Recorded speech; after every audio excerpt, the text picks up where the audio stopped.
Good afternoon, everyone. I'd like to thank Andreas for his kind invitation. We're glad to be here today, and I realize I'm speaking to a mostly academic background audience, and so I'll try and keep this talk light and brief and just focus on the basics about Horizon 2020 and EU projects, how to get the money that we all need for doing the interesting stuff. So, Horizon 2020, there's a lot of talk about it nowadays, and people have contradicting views. Is that a great opportunity to further your research, or is it actually just hype and people talking off their head? So let's look at some numbers and see what it actually means.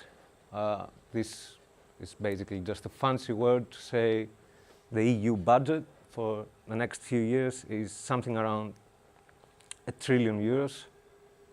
It's quite a lot of money. Just to give a comparison, the Greek budget is about €50 billion, and that's to cover everything, so that's quite a lot of money.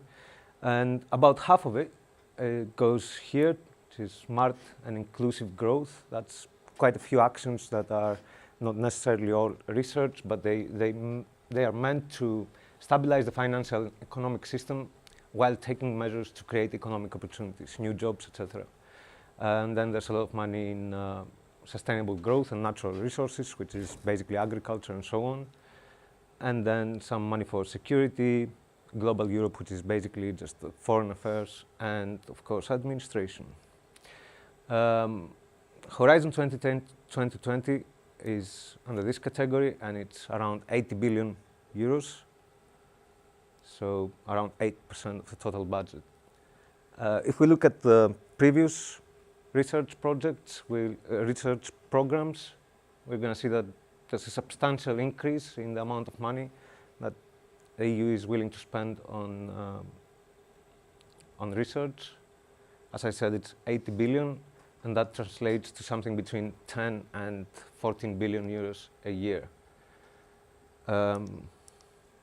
So what's different with this one is that it's actually a single program, so all previous actions that were the 7th program, the European Research Council, which finances researchers in academia, the European Institute for Innovation and Technology, which is mostly market-oriented and looking at industrial applications, as well as the CIP and Marie Curie actions, which are meant to facilitate academic exchanges. Its structure is based on 3 main pillars. One of them is excellent science. Here we have all the theoretical and academic research.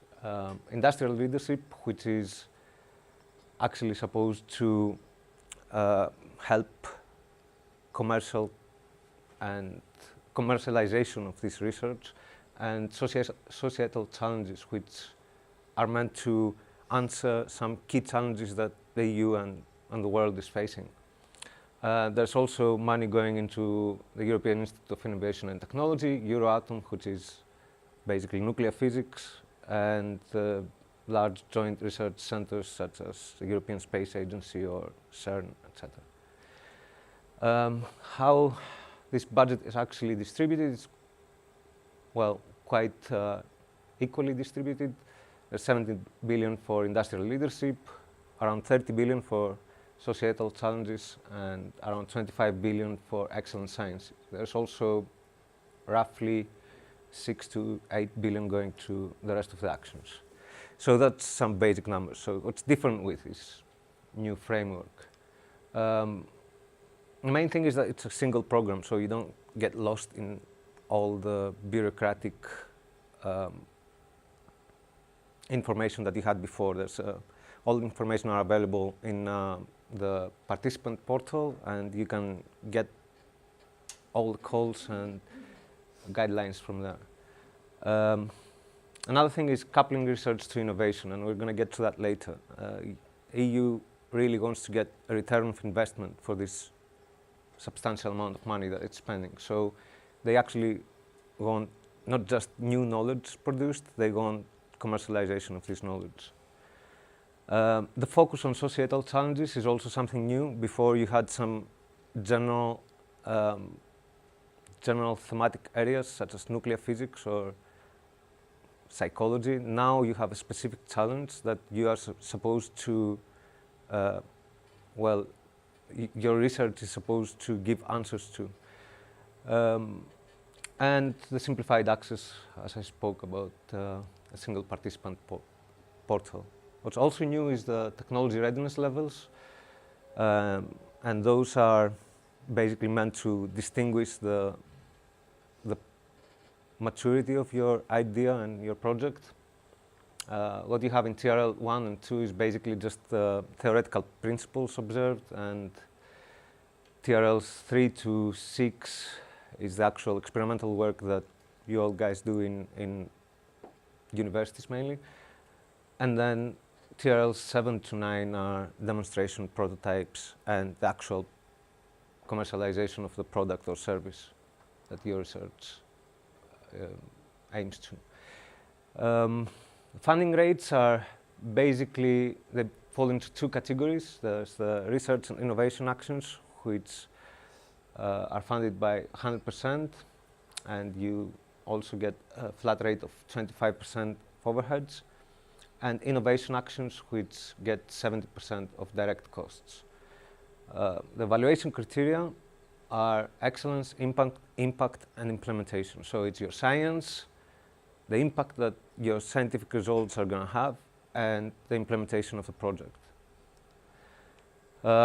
Just a couple of more things about those actions. Research and innovation actions are meant to produce new scientific knowledge. They're not meant to take an idea from concept to market. They're mostly meant to validate it in a relevant environment. So you have TRL ranges from 1 to 5 or 6.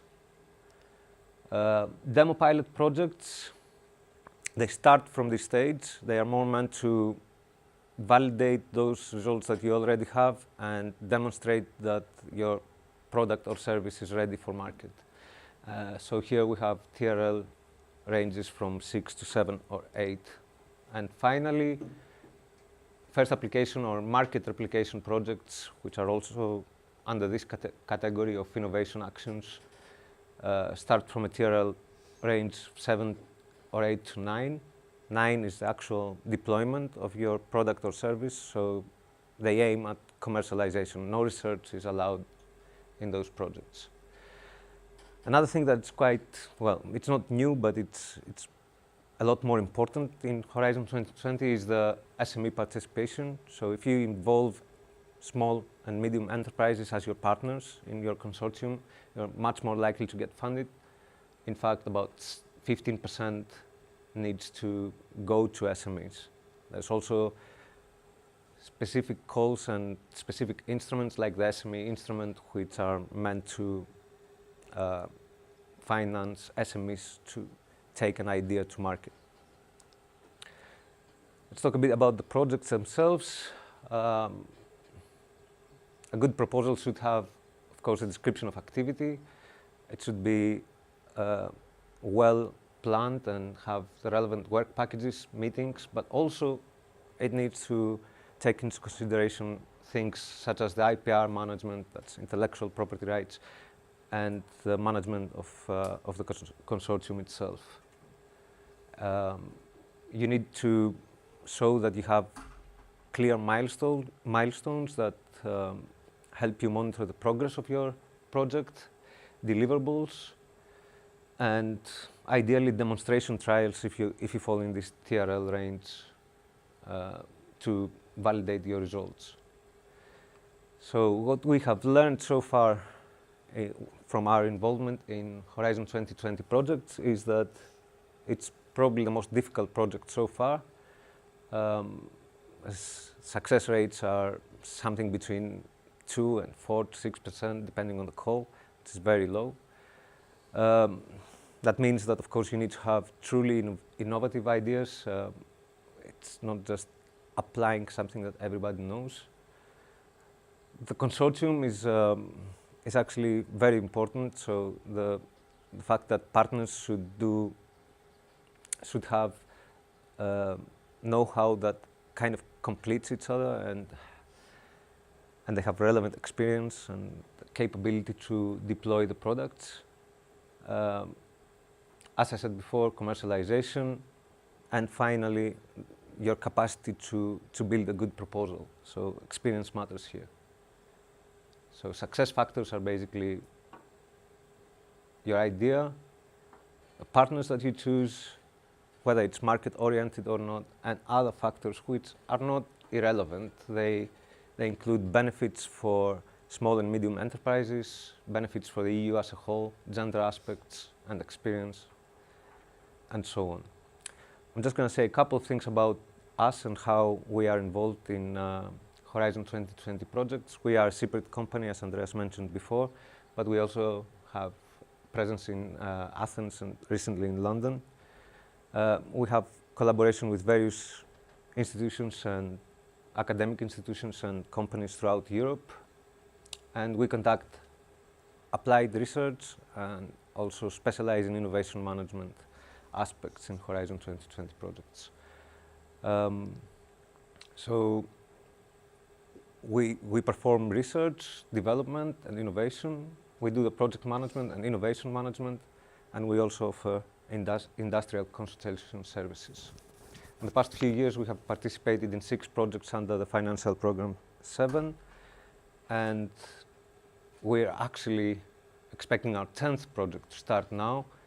We have 3 projects under negotiation in various calls in Horizon 2020. We collaborate with some of the biggest European universities and companies. And we, as I said, we have a number of projects. Most of them are focused on nanotechnology and ICT, but we also have projects in health and environmental sciences. We collaborate also with the University of Thessaly in several of those projects, and that includes both. I'm not going to go into detail, just put them here to let you know that we do have the relevant experience. So, having established that, let's speak a bit about innovation management itself. There's 2 definitions. I'm going to start with a naughty one. People say that innovation management is a bit like teenage sex. Everybody talks about it, everybody pretends they know how to do it, but in fact, very few people know how to do it. And the EU itself gives the following definition, that innovation management is a process which requires an understanding of both market and technical problems with a goal of implementing appropriate creative ideas. A new or improved product, service, or process is typical output, and it allows a consortium to respond to an external or internal opportunity, and as well as threat, I think. So, an innovation strategy, a way to manage your new idea, your product or service that you're trying to develop, has the following key components. How do we create value? That's related to the technical aspects, so that's your research that creates value. How will we capture value, which has several aspects, managerial as well as marketing and strategy, and how we deliver value, so how we choose to sell our product to the market. There's several models, and you choose for the one that it's most appropriate for you. Again, I'm not going to go into depth here.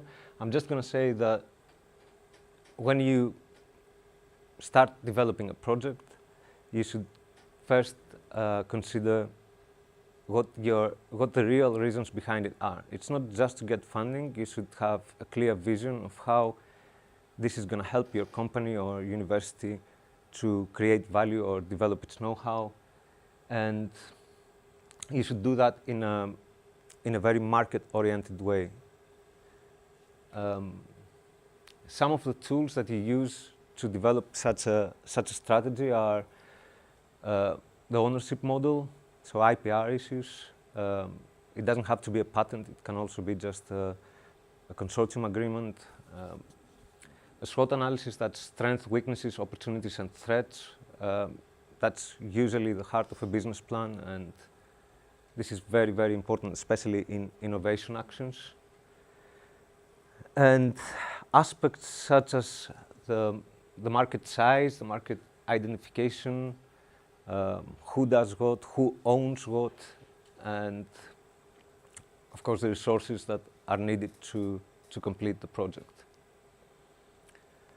So in terms of proposal writing, what you would like to focus on is, when it comes to innovation management, of course, is, well, depending on if it's a research and innovation action or an innovation action, it's dissemination of results, of course, exploitation strategies, and that's, again, something that is addressed in business plans.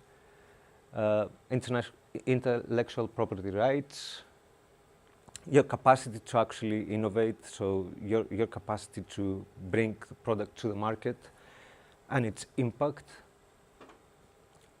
as well as your knowledge of the market. You need to show that you know the market that you are addressing.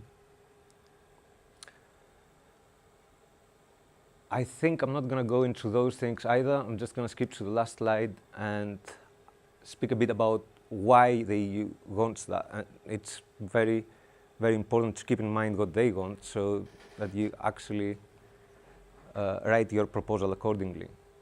So they want to improve timing for market introduction. They don't want to finance something that's going to be commercialized in 10 years' time. They're thinking more of an horizon of something like 5 years. Your ability to maintain or improve business margins, and that has a lot to do with the company or university experience and your exposure to previous projects that led to commercialization. Your access to new customers and markets, of course, this is something that we hear a lot these days, that you need to be internationally minded and think of the world as your market. And the EU, of course, would like to increase its market share. Your ability to improve or actually create a competitive advantage, so your ability to protect what you have developed with patents and other means or trade secrets. Then there's some social aspects, such as gender equality or the engagement of your workforce, customer satisfaction, and finally, as in all businesses, the increase of stakeholder returns. So that's all I had to say. Please hit me with questions if you have some.